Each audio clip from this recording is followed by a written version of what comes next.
Feliz cumpleaños, mamá. Esta es tu nueva casa, dijo mi hijo mientras bajaba mi maleta frente a la entrada del asilo. Aquí te atenderán profesionales, agregó, como si eso fuera consuelo. Tomé la maleta en silencio. Su esposa sonreía. Cuando entré a la oficina del director, este se levantó de golpe, sorprendido. Mi hijo aún no sabía que acababa de cometer el peor error de su vida. Si alguna vez has escuchado historias donde la bondad y la justicia son más fuertes que la traición, quédate. Suscríbete al canal, dale like y cuéntame en los comentarios de qué país eres. Espero que disfrutes escuchar. Me llamo Ana Borisovna y hoy cumplí 75 años. La mañana de ese día no fue diferente a muchas otras que pasé sola desde que murió mi esposo. Me despertó un rayo de sol que se colaba por una rendija entre las cortinas. Me quedé un buen rato acostada, escuchando el silencio de mi departamento en Moscú. Me dolían las articulaciones, como a cualquier persona mayor. El piano desafinado en la esquina parecía recordarme que mi juventud había quedado muy atrás. Me levanté con esfuerzo, me puse mi bata calientita favorita y fui a la cocina. Preparé un té en mi taza de siempre, esa con una rajadura apenas visible en la asa.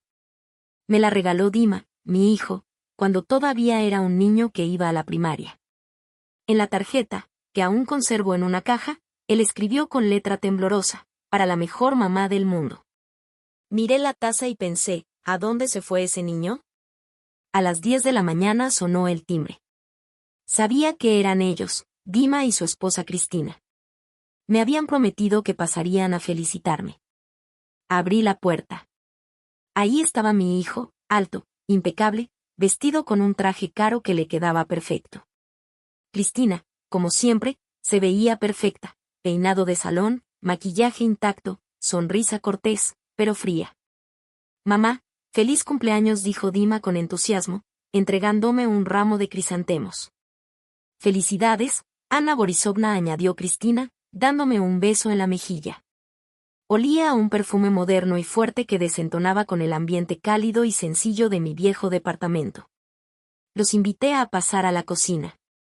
Puse las flores en un florero y serví té. Se sentaron a la mesa y empezaron a mirar alrededor con esa expresión que conozco tan bien. Una mezcla de lástima y superioridad. Sus ojos recorrieron mis cortinas gastadas pero limpias, el linóleo viejo del piso, las fotos en la pared, y seguramente pensaban en cómo era posible que yo siguiera viviendo en este museo del pasado. Mamá, te tenemos una sorpresa, dijo Dima, después de varios minutos de conversación forzada sobre el clima. ¿Otra sorpresa?, pregunté, ya con una sensación extraña en el pecho. Decidimos que necesitas un buen descanso de verdad, dijo Cristina con voz tranquila. Te vamos a llevar a un lugar muy bonito, fuera de la ciudad. Aire puro, naturaleza, cuidados, un sanatorio. Me sorprendí.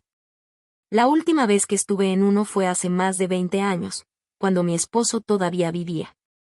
Bueno, algo así, respondió Dima, sin ser muy claro, y evitó mirarme a los ojos. Prepara tus cosas, mamá. Estarás allá un par de semanas. Algo en su tono de voz, en sus ojos húmedos, me puso aún más en alerta. Intenté preguntarles más detalles, pero me ignoraron por completo. Mamá, es una sorpresa, dijo Dima. Ya lo verás todo tú misma. Fui a empacar mis cosas. En mi vieja maleta resistente puse un par de batas, un suéter abrigador, algunos libros y mis pastillas para la presión. Mientras estaba en la recámara, escuché sus voces apagadas hablando en la cocina. No sospechan nada, dijo Cristina. Su tono no me gustó nada. Todo saldrá según lo planeado. Luego se resolverá todo, respondió Dima. Sergei Petrovich está enterado, ya firmó todo. Por fin vamos a cerrar este asunto, dijo Cristina, aliviada. ¿Asunto? ¿Qué asunto soy yo para ellos? Sentí cómo se me helaba el pecho. Me senté en la orilla de la cama. Por un momento quise negarme, decirles que no iría a ningún lado. Pero entendí que ya era inútil. Ellos ya habían decidido todo sin mí. Solo era un estorbo que había que mover del punto A al punto B. Salí con la maleta en la mano. Dima me la quitó con una sonrisa forzada. Bien hecho, mamá. Vámonos. Bajamos y nos subimos a su camioneta negra, brillante. Mientras avanzábamos, miré por la ventana las calles conocidas que iban quedando atrás, y sentí que no solo me alejaban de mi casa, sino también de mi propia vida. Una sensación fría y pegajosa me recorrió el cuerpo con cada kilómetro. El coche iba por la autopista, alejándose más y más de Moscú. Los edificios fueron desapareciendo y dieron paso a los campos tristes del otoño. Después, los bosques desnudos, despojados ya de su follaje dorado. Cristina iba sentada adelante, junto a Dima, revisando su celular. Él manejaba, concentrado, sin decir una sola palabra. El silencio en la camioneta era denso, incómodo, casi sofocante. ¿Cómo te sientes, mamá?, preguntó Dima de pronto, sin dejar de ver el camino. Bien, respondí en voz baja. Has estado algo distraída últimamente, comentó Cristina sin mirarme. La semana pasada te llamé y preguntaste quién era. Simplemente no te escuché bien, me defendí. Ajá, sí, claro, se burló Cristina. ¿Y cuándo se te olvidó apagar la plancha? Menos mal que llegué justo a tiempo. No se me olvidó nada. Ese día ni siquiera la prendí, respondí con firmeza. Ya, mamá, basta, intervino Dima, con ese tono que siempre usa cuando quiere cerrar una conversación incómoda. No vamos a pelear. Solo estamos preocupados por ti. Es difícil para ti vivir sola en un departamento tan grande. Siempre necesitas algo, se te olvidan cosas, y ya no estás en edad para estar sola. Me quedé callada. Discutir no tenía caso. Llevaban 6 meses buscando cualquier excusa para convencerme de que estaba perdiendo la cabeza. Primero, según ellos, olvidé pagar la luz, aunque el recibo estaba justo en su lugar. Luego confundí los días y preparé la cena de Año Nuevo con un día de anticipación. Cada pequeño error era inflado como si fuera una tragedia, y lo usaban como argumento para hablar de demencia. Me giré hacia la ventana y me quedé viendo los árboles pasar rápido. Me vino a la mente otro viaje, muchos años atrás. Yo tenía unos 30. Mi esposo y yo íbamos en un Moskvich viejo, rumbo al hospital regional. Llevábamos a mi madre. Ella ya estaba muy mal. Después del derrame cerebral apenas hablaba. No nos reconocía. La llevábamos a una residencia pública de ancianos, porque no teníamos dinero para pagar una enfermera, ni fuerzas para cuidarla todo el día. Recuerdo ese día como si hubiera sido ayer. Las paredes grises, descuidadas. Ese olor penetrante a cloro mezclado con desesperanza. Las enfermeras, con caras cansadas e indiferentes. Y los ojos de mi madre, vacíos, apagados, llenos de un miedo mudo. Murió ahí, 3 meses después, en medio del tedio. Hasta el día de hoy no puedo perdonarme por eso. Fue frente a su tumba donde me hice una promesa. Si algún día tengo el dinero y los medios, haré todo lo posible para que ningún anciano tenga que terminar sus días en una situación tan humillante. Después de que murió mi esposo, recibí una buena herencia. Y cumplí mi promesa. Invertí todo ese dinero en crear una red de residencias privadas para adultos mayores. No con fines de lucro, sino para que tuvieran las mejores condiciones, el mejor trato, el mejor cuidado. Le puse por nombre Años Dorados. Nunca dije públicamente que yo era la dueña. Todo lo manejé de forma anónima, a través de un holding. Eso me permitía visitar cualquier residencia sin avisar, como una clienta misteriosa, y ver todo tal como era, sin preparativos ni fingimientos. Dima sabía que yo tenía un negocio, pero jamás se interesó por los detalles. Para él era solo el trabajo de mamá. Una bendición vaga, una fuente de ingreso pasiva que me permitía vivir tranquila y ayudarlo de vez en cuando. Ni siquiera me di cuenta de la magnitud de lo que estaba pasando. Mamá, ¿por qué estás tan callada? La voz de Dima me sacó de mis recuerdos. Estoy pensando, respondí en corto. Así me gusta, dijo Cristina con aprobación. Piensa en todo el descanso que vas a tener. Nada de preocupaciones, ni problemas. El coche se desvió de la autopista hacia un camino asfaltado, más estrecho, que se internaba entre un bosque de pinos. El aire se volvió más limpio, olía a agujas de pino y a tierra mojada. Unos minutos después, Llegamos frente a unas altas puertas de hierro forjado. Encima de ellas colgaba un letrero elegante y brillante. Residencia privada Años Dorados. El corazón me dio un vuelco. Reconocí de inmediato ese cartel, el logotipo familiar, una hoja de maple dorada, lo había dibujado yo misma, hace años, sobre una servilleta, en un café. No podía creer lo que veía. Me habían traído a mi propia residencia, al lugar que yo misma había creado como homenaje a mi madre, como un símbolo de esperanza para cientos de adultos mayores.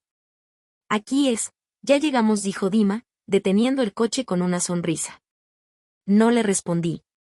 Solo miraba los senderos limpios, los jardines cuidados, el edificio moderno con grandes ventanales.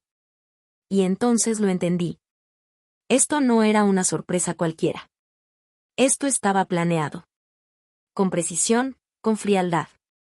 Era una burla disfrazada de cariño.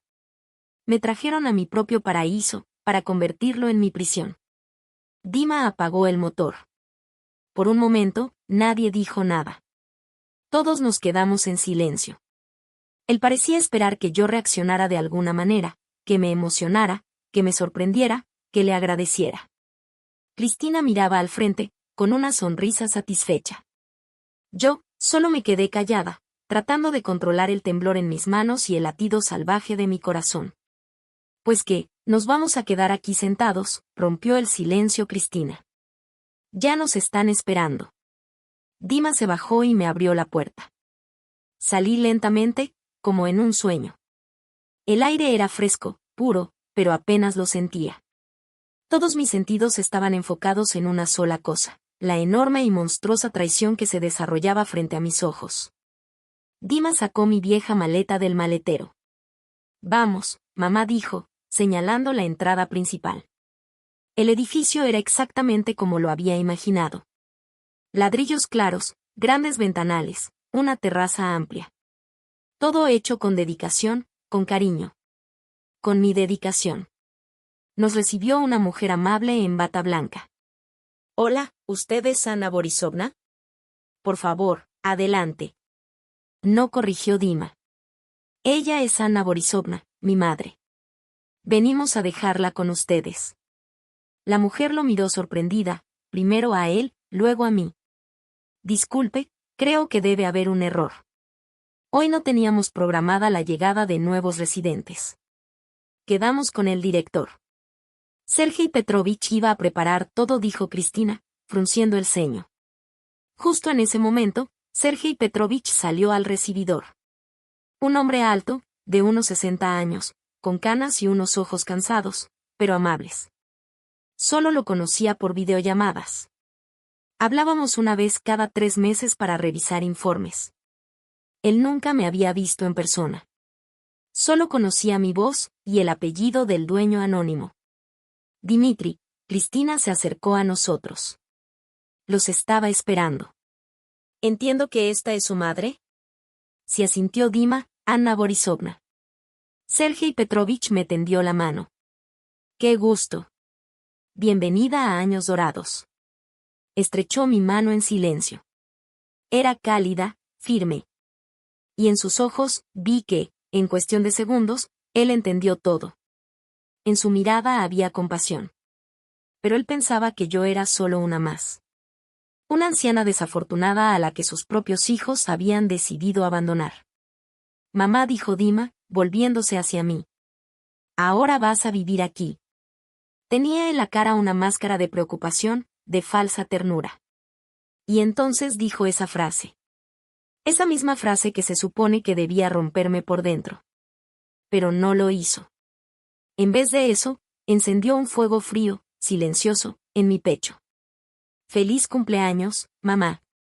Esta es tu nueva casa, dijo, mientras dejaba mi maleta sobre el suelo de mármol impecable. Los profesionales se encargarán de ti, añadió Cristina con una sonrisa, mirando el lujoso salón que nos rodeaba. Aquí vas a estar mucho mejor que en tu viejo departamento. Los miré. A mi hijo. A mi nuera. Y no los reconocí. Eran unos desconocidos. Fríos. Lejanos. Dos personas que, con una sonrisa en los labios, me estaban enviando al exilio, justo el día que nací. Pues nos vamos, no, dijo Dima. Todavía tenemos que pasar a otro lado. Ni siquiera se van a quedar a tomar una taza de té conmigo, pregunté en voz baja. Mamá, ¿qué tienes?, respondió Cristina, tomándome de las manos con fingida dulzura.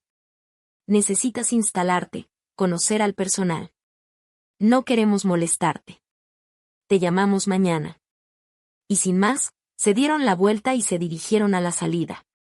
No me abrazaron. No me besaron. Simplemente, se fueron. Los observé de espaldas mientras se alejaban. Y cuando la puerta se cerró tras ellos, sentí que se cortaba también el lazo que me unía a mi pasado. Me quedé parada en medio del pasillo, con mi vieja maleta en la mano. Sergei Petrovich se acercó con paso tranquilo. Ana Borisovna dijo con voz suave. Permítame mostrarle su habitación. Después podemos encargarnos de los documentos. Asentí despacio. Sabía que ahora no debía mostrar debilidad. Ni lágrimas, ni desesperación. Ahora tenía que ser fuerte. Tenía que jugar mi papel. El de la madre abandonada.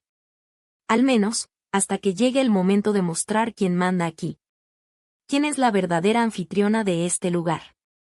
Sergei Petrovich me acompañó al segundo piso. Los pasillos eran amplios y luminosos. En las paredes colgaban cuadros de paisajes tranquilos.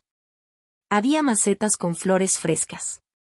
El aire olía a limpio, y a algo sutilmente hogareño, quizás pan recién horneado de la cocina. Todo estaba exactamente como yo lo había planeado. No había olor a cloro. No parecía un hospital. Esto era un hogar. Aquí está su habitación, dijo, abriendo una puerta. Número 212. Era una habitación pequeña, pero acogedora. Una cama amplia con colchón ortopédico, una silla cómoda junto a la ventana, una mesita, una televisión colgada en la pared y un baño privado con pasamanos de seguridad. Yo misma había aprobado ese diseño. Cada detalle. Póngase cómoda, dijo Sergei Petrovich. Regreso en media hora para llevarla a la oficina y firmar los papeles. Si necesita algo, aquí está el botón para llamar al personal. Salió y cerró la puerta suavemente tras de sí. Me quedé sola. Caminé hasta la ventana y me asomé. Desde la ventana tenía vista al bosque de pinos y a un pequeño lago. Un lugar hermoso, tranquilo, el escenario perfecto, tanto para envejecer en paz como para volverse loco por la soledad y la traición. Me senté en la silla y, solo entonces, me permití respirar profundamente. No lloré. Dentro de mí solo había un hueco frío, extraño. No sentía dolor, ni rencor. Solo una calma helada. Pensaba en Dima y Cristina. ¿Para qué hicieron todo esto? ¿Por qué? ¿Era necesario? Mi departamento no vale tanto como para que organizaran todo este teatro. Y mis ahorros, ellos ni siquiera sabían cuánto dinero tenía realmente. Así que esto no era solo por el dinero. Yo me había convertido para ellos en un estorbo. Una carga. Un recordatorio incómodo de que no siempre fueron tan exitosos ni tan ricos. Yo era su pasado. Y querían deshacerse de él. Me puse de pie y empecé a revisar la habitación. Abrí el armario. Miré los cajones de la cómoda. Todo estaba nuevo, limpio, de muy buena calidad. Me acerqué a la cama y pasé la mano por encima de la colcha. La tela era suave, agradable al tacto. Sabía que en esta residencia todo funcionaba con los más altos estándares. Yo misma había exigido eso a los administradores. Media hora después, tal como lo prometió, Sergei Petrovich regresó por mí. ¿Ya se acomodó un poco?, preguntó con cortesía. Sí, muchas gracias. Aquí se está muy a gusto, respondí, eligiendo mis palabras con cuidado. Caminamos por el pasillo. Yo trataba de ir despacio, con la espalda ligeramente encorvada, fingiendo el papel de una ancianita frágil y confundida. Noté cómo él me lanzaba miradas de compasión. Pasamos por la sala común. Había varios adultos mayores sentados en los sillones. Algunos leían, otros veían la televisión. Dos jugaban ajedrez. El ambiente era tranquilo, sereno. Se me acercó una enfermera jovencita, con unos ojos amables. Hola, Anna Borisovna. Me llamo Katia. Si necesita algo, no dude en llamarnos. Gracias, Katenka, le sonreí. Pude ver que el personal estaba bien elegido. Educados, atentos, sin esa frialdad institucional que recuerdo también del hospital donde murió mi madre. La oficina del director estaba en la planta baja. Era amplia, luminosa, con ventanas que daban al jardín. Sergei Petrovich me ofreció una silla frente a su escritorio. Vamos comenzando. Necesitaré los datos de su pasaporte y algo de información sobre su salud, dijo, sacando un formulario y una pluma.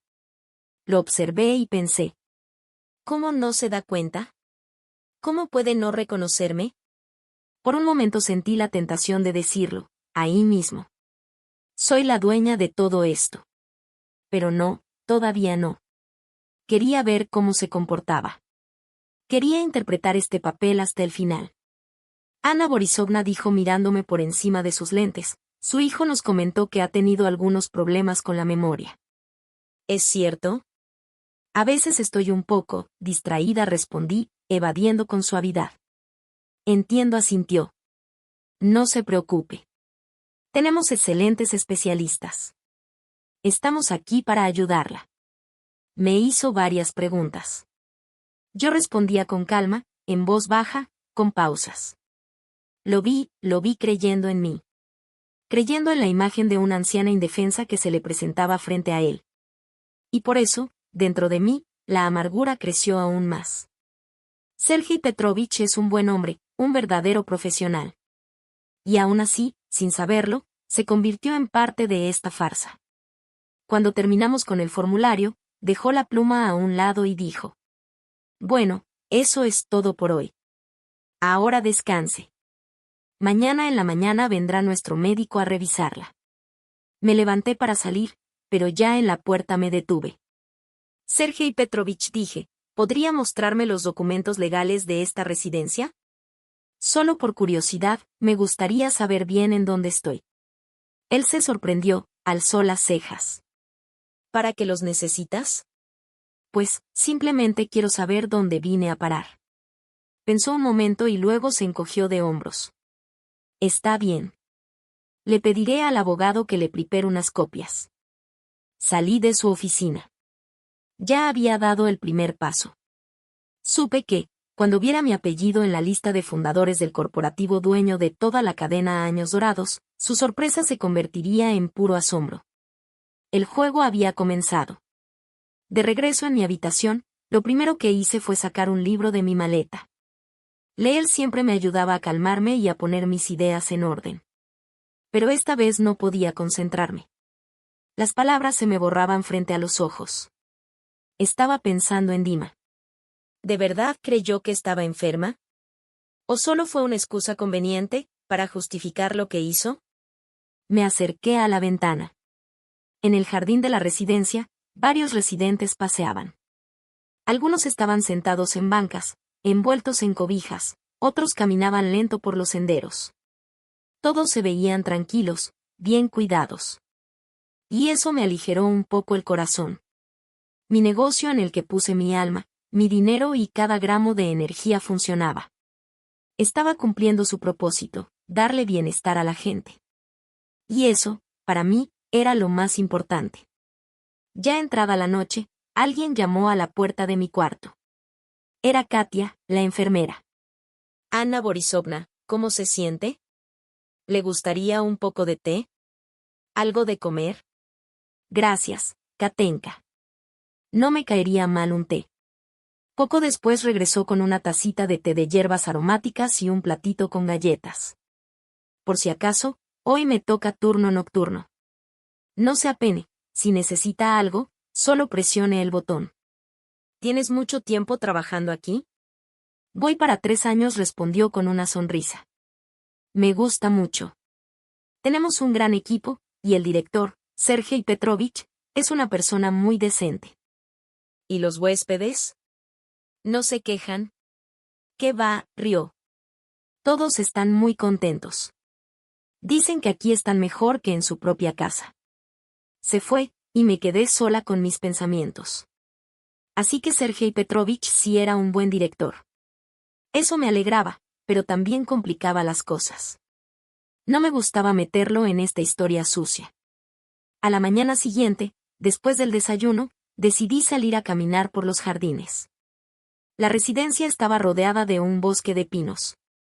El aire era limpio, casi embriagante. Caminé despacio por un sendero asfaltado, inhalando el aroma de las agujas de pino. Me crucé con una pareja de personas mayores. Venían del brazo, conversando bajito. Al verme, sonrieron y me saludaron.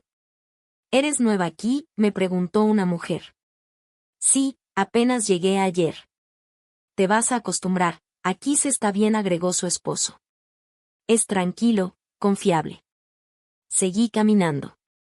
Y mientras más avanzaba, más fuerte se hacía un pensamiento dentro de mí.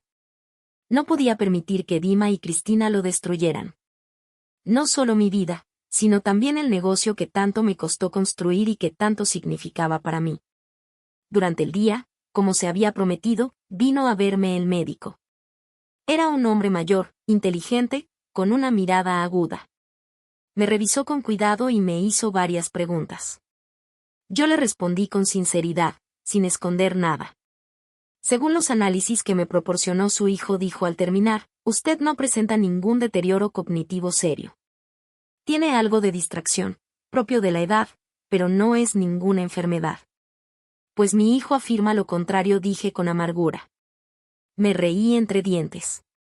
El doctor suspiró. Lamentablemente, eso pasa. A veces los hijos ven solo lo que quieren ver. Cuando se fue, sentí una oleada de energía. Tenía el diagnóstico de un especialista que confirmaba lo que yo ya sabía. Estaba en pleno uso de mis facultades mentales. Era otra carta fuerte en mi mano. Decidí actuar. Me acerqué al escritorio de las enfermeras. Katenka, ¿podrías recordarle a Sergei Petrovich que sigo esperando los documentos que acordamos? Claro, Anna Borisovna. Ahorita mismo le digo. Volví a mi cuarto y me senté a esperar. Sabía que ese momento sería un punto de quiebre. Una hora después, alguien tocó la puerta. Era Sergei Petrovich. Traía una carpeta delgada en las manos.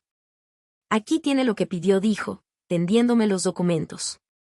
Son copias de los documentos legales de Golden Age Investments, la empresa propietaria de toda nuestra red. Lo dijo con calma, pero pude ver la curiosidad en sus ojos. No entendía por qué me interesaba tanto. Tomé la carpeta y la abrí justo en la primera página. Fundadores, Vorontsova Anna Borisovna 90%. Le tendí la hoja sin decir palabra. Él la tomó, o la leyó, y la volvió a leer. Alzó la vista. Tenía el rostro pálido. Me miraba como si estuviera viendo a un fantasma. Anna Borisovna, susurró. Sí, Sergei Petrovich, respondí con calma. Soy yo. Y creo que ya es hora de que hablemos en serio, sobre cómo terminé aquí y qué vamos a hacer al respecto. Me miró fijamente. Pude ver en sus ojos una mezcla de emociones. Sorpresa, incredulidad, confusión, y finalmente, el inicio de la comprensión. Volvió la vista al documento, y luego a mí, una y otra vez, como si intentara unir la imagen de la mujer mayor y tranquila que tenía frente a él, con la figura lejana, estricta y poderosa con la que se comunicaba antes por videollamadas privadas. No lo entiendo, dijo al fin, sentándose frente a mí. Su seguridad habitual había desaparecido. ¿Cómo? ¿Por qué?, preguntó. Porque mi propio hijo decidió que me había vuelto una carga para él, le contesté sin emoción en la voz. Y el regalo que me dio por mi cumpleaños número 75, fue esto. Se quedó en silencio, escuchándome mientras yo le contaba todo, sin adornos ni drama, pero también sin omitir nada. Las falsas acusaciones, la sorpresa, la sonrisa fría de mi nuera, los días de incertidumbre. Mientras hablaba, vi cómo su rostro se iba volviendo más sombrío. Dios mío, murmuró cuando terminé. Yo fui parte de esto. Yo los ayudé a encerrarla aquí. Tú no lo sabías, Sergei Petrovich, actuaste siguiendo órdenes. Y por cierto, tú y tu personal fueron los únicos que se comportaron con dignidad en toda esta historia. Se pasó la mano por la cara. ¿Y ahora qué sigue? ¿Qué vas a hacer? Para empezar dije, y mi voz tomó un tono firme, casi de acero, necesito un teléfono seguro, acceso a internet y tu computadora en las próximas horas. Él asintió sin dudar. Por supuesto, lo que necesites. Entramos a su oficina. Cerró la puerta con llave por dentro. Me senté en su silla de director. Era cómoda, de cuero. Me sentí como si estuviera justo donde debía estar. Sergei Petrovich me entregó su computadora portátil y su teléfono personal. ¿Qué tengo que hacer? Estoy dispuesto a ayudarte en todo lo que pueda. Por ahora, solo quédate aquí. Puede que necesite un testigo. Abrí la laptop. Me temblaban un poco las manos, pero logré controlar la emoción. Lo primero que hice fue iniciar sesión en mi correo corporativo, al que solo se podía acceder desde dispositivos especiales y protegidos. Busqué los datos de contacto del jefe del departamento legal de nuestro holding, Pavel Zaharovich. Lo conocía desde hace años. Era de esas pocas personas en las que realmente confiaba. Marqué su número. Hola. Zaharovich. Habla Ana Borisovna Vorontsova. En su voz se notaba sorpresa genuina. ¿Pasó algo? Nunca llamas a esta hora. Pasa. Pasó justo lo que más temía. Mi propio hijo decidió que estoy loca. Le expliqué la situación, sin rodeos, de forma breve. Él escuchó sin interrumpirme, solo se le oía respirar fuerte del otro lado de la línea. Entiendo, dijo cuando terminé. ¿Qué instrucciones tengo? Primero, bloquea de inmediato todas las cuentas y tarjetas que estén a nombre de mi hijo, Dmitry Vorontsov, abiertas en nuestro banco. Sin excepciones. ¿Motivo? Sospecha de intento de fraude y apropiación indebida de fondos. Te enviaré los escaneos de los documentos que intentaron usar. Entendido. ¿Algo más? Segundo, activen el aumento de las garantías hipotecarias sobre su casa de campo. Yo firmé como aval. Recuerdo bien ese contrato. Inicien el proceso de cancelación del acuerdo por pérdida de confianza y fraude por parte del prestatario. Que el banco les exija el pago inmediato del total del préstamo. Del otro lado, hubo un momento de silencio. ¿Estás segura, Ana Borisovna?, preguntó con cautela. Eso significa que probablemente pierdan la casa. Estoy segura, pasa. Ellos querían quitarme la mía. Pues que ahora sepan lo que se siente. Está bien. Lo haré todo. Para mañana temprano no tendrán ni un peso en sus cuentas, y la notificación oficial del banco estará en su puerta. Gracias, Zaharovich. Cuento contigo. Colgué. Sergei Petrovich me miraba con una expresión distinta. En sus ojos no había solo compasión. También había respeto. Es usted una mujer muy fuerte, Ana Borisovna. No soy fuerte, le respondí, mirando por la ventana, donde el sol comenzaba a ponerse. Solo no quiero ser una víctima. Ya estuve demasiado tiempo en ese papel. En ese momento, sentí que algo se rompía. Que la balanza, por fin, se inclinaba a mi favor. Ellos pensaban que me habían encerrado en una jaula. Pero no sabían que esa jaula era mía, y que ahora yo pondría mis propias reglas. Después de colgar la llamada con Zaharovich, la oficina quedó en silencio. Sergei Petrovich, sin decir palabra, me sirvió un vaso con agua. Di un sorbo. Estaba fría, con un sabor metálico, o tal vez era el sabor de la decisión tomada. Se enterarán mañana por la mañana, dije. Más para mí misma que para él. ¿Y luego qué pasará?, preguntó en voz baja. Pánico, enojo, reclamos, todo, menos arrepentimiento, contesté. Y tenía razón. Pasé la noche en mi habitación de la casa de huéspedes. Por primera vez en mucho tiempo, dormí profundamente. Sin sueños.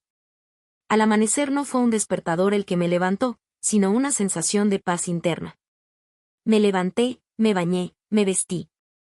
Al llegar al comedor, el personal me recibió con sonrisas amables. Desayuné tranquila, tomé mi café, y esperé. La primera llamada llegó alrededor de las 10 de la mañana. Al número de Sergei Petrovich que me había dejado su teléfono apareció el nombre de Dima. No contesté. Un minuto después llegó un mensaje. Mamá, ¿qué está pasando? Mis tarjetas están bloqueadas. Dejé el teléfono a un lado. Media hora después volvió a sonar. Esta vez era Cristina. Tampoco contesté. Su mensaje fue más dramático. Ana Borisovna, debe haber un error. No podemos retirar dinero. Dima tiene una reunión importantísima y ni siquiera puede pagar un taxi. Por favor, haga algo. Sonreí con ironía. Haz algo.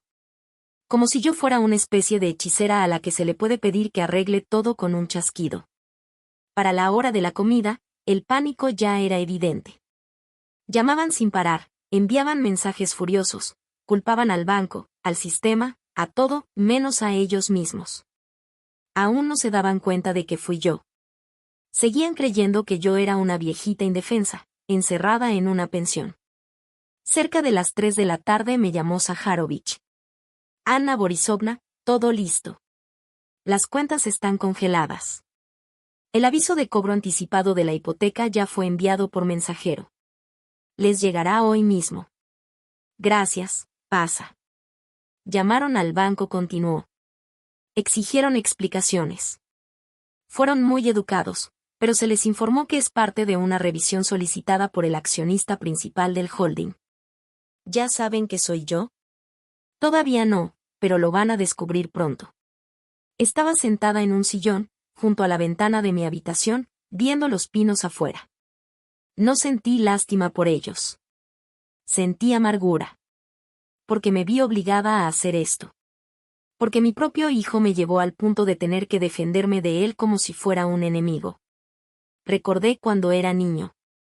Corría hacia mí con la rodilla raspada y yo le soplaba suavemente, diciéndole que todo pasaría. Cuando se quedaba dormido sobre mis brazos, y yo ni me movía por miedo a despertarlo. ¿A dónde se fue todo eso? Cuando se convirtió en este hombre frío y calculador, para quien su madre no era más que un estorbo, un problema que había que resolver. Pero lo supe. Lo supe desde hace tiempo. Fue un proceso lento. Primero Cristina, con su obsesión por el lujo y las apariencias. Después, su nuevo círculo social, donde solo importan el dinero y el estatus. Dima era débil. Se dejó arrastrar por todo eso. Quería encajar. Y yo, con mis principios viejos, con mi vida sencilla, empecé a hacer un reproche constante para él. No solo quería deshacerse de mí, quería liberarse de su conciencia. Esa noche, no sentí dolor. Considérate un ganador, me dije, pero me sentía devastada. Como si acabara de salir de una batalla dura y sangrienta, donde parece que ganaste, pero perdiste demasiado. Perdí a mi hijo, tal vez para siempre. Me fui a la cama temprano, pero no pude dormir. En el silencio de la noche, cualquier sonido parecía retumbar. Pensaba en lo que vendría mañana. Mañana todos sabrán, y su furia se me va a venir encima con todo. Y no sabía si tendría la fuerza para soportarlo.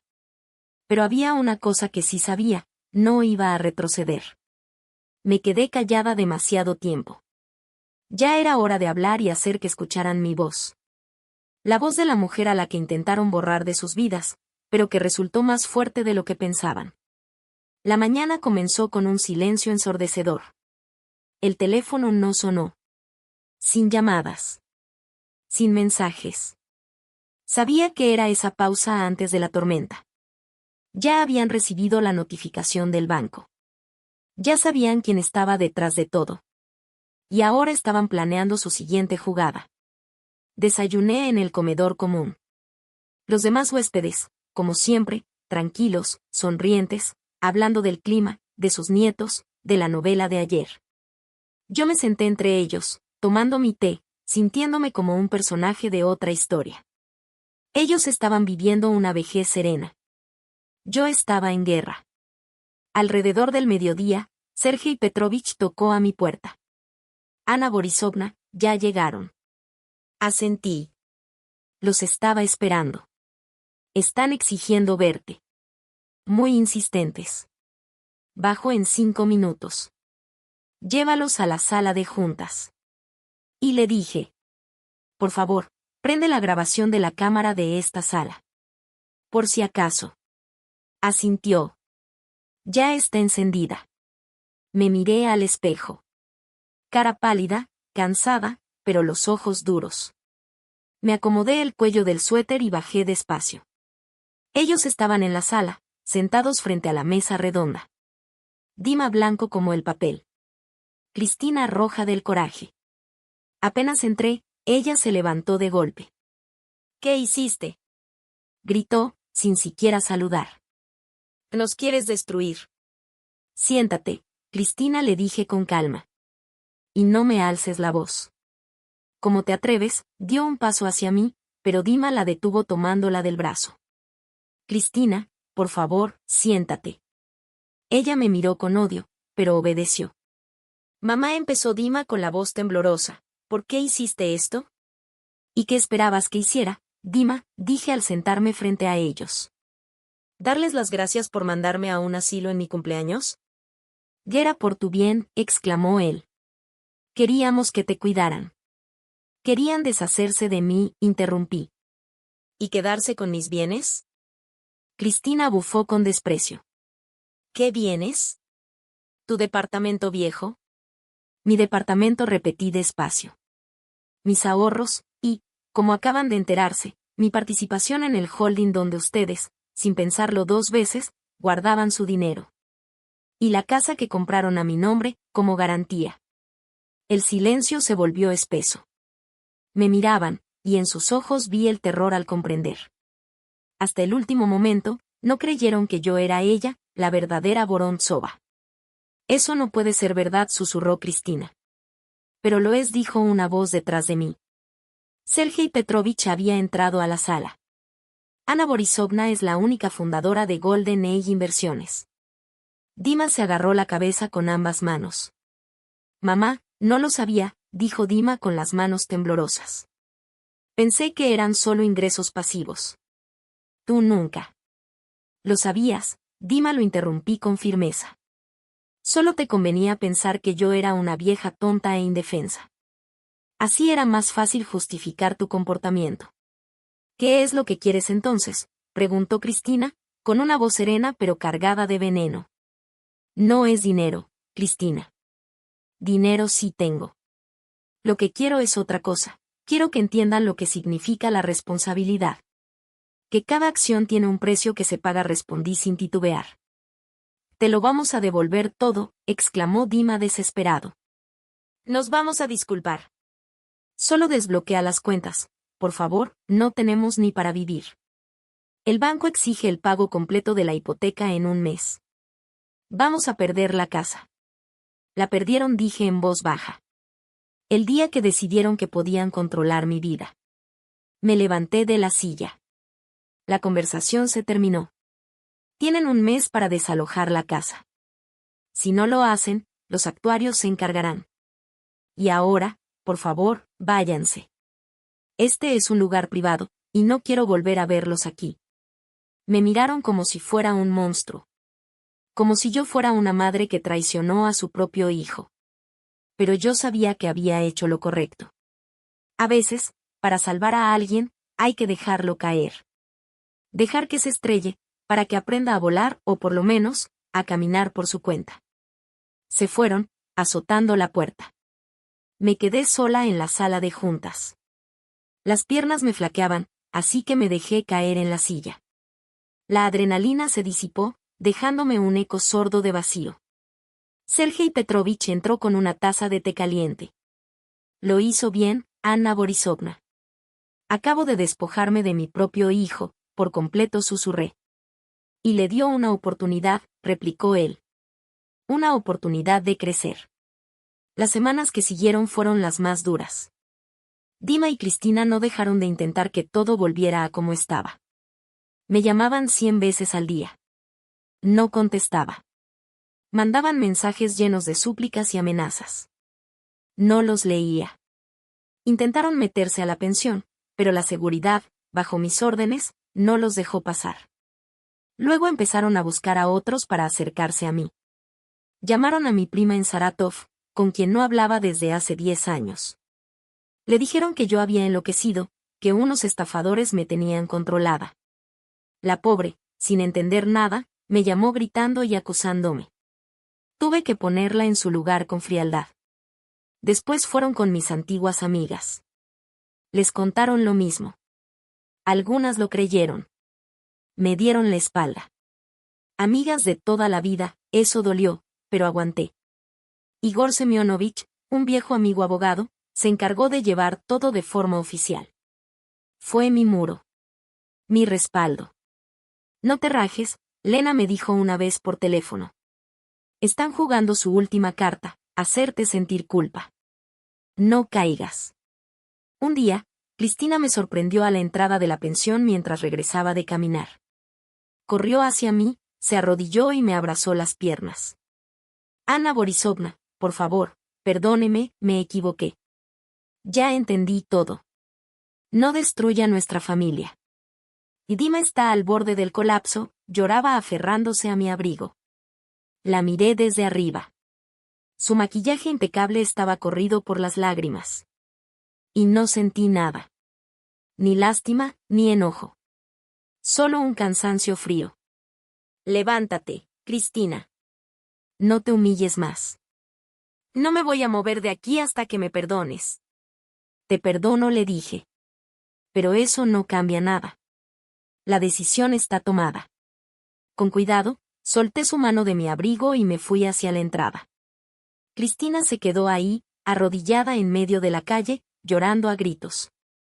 Un mes después, tal como lo estipulé, desalojaron la casa. Se mudaron a un pequeño departamento rentado en las afueras de la ciudad. A Dima lo corrieron del trabajo en cuanto se corrió la voz sobre sus problemas financieros. Cristina, acostumbrada al lujo, cayó en la desesperación. Yo lo sabía. Sabía que esto sería duro para ellos, pero también sabía que era la única forma. Tenían que pasar por esa humillación, por la escasez, para aprender a valorar lo que destruyeron tan a la ligera, la confianza, la familia, el amor. Volví a mi antigua casa, pero no para vivir en ella. La puse en venta. Ya no quería seguir en esa ciudad donde cada rincón me recordaba la traición. Con el dinero de la venta y parte de mis ahorros, abrí una cuenta a nombre de Dima. Pero con una condición, solo podrá acceder a esos fondos dentro de 5 años, y solo si consigue un empleo estable y termina un proceso de psicoterapia. No quise darle el pescado, sino la caña. No una solución lista, sino la oportunidad de construir su propia vida desde cero. Yo, por mi parte, me compré una casita junto al mar, en un pueblito tranquilo. Siempre había soñado con vivir cerca del agua. La última vez que los vi fue el día en que me fui. Pasé a su departamento rentado para despedirme. Estaban en la cocina, sentados frente a una mesa vieja. Dima se veía flaco, demacrado. Cristina parecía agotada. Me voy, les dije. ¿A dónde?, preguntó Dima. A donde haga calor. A empezar una nueva vida. Puse sobre la mesa las llaves de una caja de seguridad y una carta explicando las condiciones. Esta es tu oportunidad, Dima. Tú decides si la tomas o no. Él agarró las llaves en silencio. Gracias, mamá, susurró. No me des las gracias, le respondí. Solo vive. Y demuestra que puedes ser verdaderamente feliz. No volteé atrás. Sabía bien lo que estaba dejando, no solo la ciudad, sino toda una vida llena de dolor y decepciones. Pero también sabía lo que me esperaba, algo nuevo, tranquilo, tal vez hasta feliz. Mi nueva casa junto al mar era justo como la había imaginado, pequeña, de un piso, con una terraza grande cubierta de enredaderas y un jardincito donde crecían rosas y lavanda. Las ventanas daban directo a la playa, y todas las mañanas me despertaban el sonido de las olas y los gritos de las gaviotas. Vivía sola, pero no me sentía sola. Caminaba mucho por la orilla, recogía conchitas, respiraba ese aire salado. Empecé a pintar. Me compré acuarelas, pinceles, un caballete, y pasaba el día en la terraza intentando capturar los colores del mar. No era muy buena, pero el proceso me llenaba. Me tranquilizaba. Me hacía bien al alma. Dejé de enterarme de las noticias de Moscú. No sabía nada de Dima ni de Cristina. Y, siendo honesta, tampoco quería saber. Ya les había dado su oportunidad. El resto dependía de ellos. A veces me llamaba Igor Semyonovich y me contaba sobre los asuntos del holding. La empresa iba bien. Sergei Petrovich resultó ser un excelente administrador. Yo ya estaba en paz. Pasaron 3 años. Me acostumbré a mi nueva vida tranquila. Hice amistad con mis vecinos, una pareja de viejitos que eran artistas. Tomábamos el té y hablábamos de libros y pintura. Me sentía feliz. Sí, eso exactamente, en paz, en calma, feliz de verdad. Un día, en mi cumpleaños número 78, estaba sentada en la terraza pintando la puesta de sol. El sol se hundía poco a poco en el mar, tiñendo el cielo de tonos increíbles, rosa, naranja, violeta. Y de pronto, escuché una voz familiar en la entrada. «Mamá». Me di la vuelta. Estaba parado en la puerta. Era Dima. Venía solo. Se veía muy distinto. Había cambiado, había madurado, o algo así. En su mirada ya no había rastros de esa confusión infantil. Ahora había seguridad, calma. «¿Puedo pasar?», preguntó. Asentí con la cabeza. Caminó por el jardín hasta llegar a la terraza. En las manos traía un pequeño ramo de flores silvestres. «Feliz cumpleaños», mamá dijo mientras me entregaba las flores. Las tomé con una sonrisa. Eran manzanilla, acianos y campanillas, mis favoritas. «Gracias», murmuré. Nos quedamos un buen rato en silencio, mirando el mar. «Encontré trabajo», dijo al fin. «En una pequeña empresa de construcción. Soy gerente. El sueldo no es mucho, pero me gusta. Siento que por fin pertenezco a algún lugar. Me alegro por ti, Dima. Cristina y yo nos divorciamos». No dije nada. Ella no podía vivir sin lujos, y yo me di cuenta de que ya no los necesito, añadió. Me miró a los ojos. «Aproveché la oportunidad que me diste, mamá. Fui a terapia. Entendí muchas cosas, sobre mí, sobre papá, sobre ti. Fui un hijo terrible. Lo siento mucho». Se me llenaron los ojos de lágrimas. Pero no eran de tristeza, eran de alivio. «Te perdoné hace mucho, hijo», le dije con voz suave. Se acercó y me abrazó. Yo lo abracé fuerte, como cuando era niño, y él me devolvió el abrazo. «¿Puedo venir a visitarte alguna vez? ¿Solo estar contigo?» «Claro», le sonreí. «Esta casa siempre estará abierta para ti». Se fue al día siguiente. Pero yo me quedé. Me quedé en mi casita junto al mar, con sus colores, con sus rosas, con su paz. Sabía que el pasado no desaparece. Siempre será parte de mí. Pero ya no define mi vida. Yo gané. No a ellos, me gané a mí misma. A mis miedos, a mi dolor, a esa necesidad de aprobación de los demás. Gané algo mucho más grande que dinero o propiedades. Me encontré a mí misma. Y esa fue la victoria más grande de mi vida. Si esta historia te gustó, si tocó algo dentro de ti, déjame un comentario. Tu respuesta es mi mayor recompensa, mi inspiración para seguir escribiendo historias como esta. Historias de vida, de lucha, de esperanza. Porque aquí no hay cuentos de hadas. Aquí hay vida. Real. Y siempre, siempre, hay esperanza.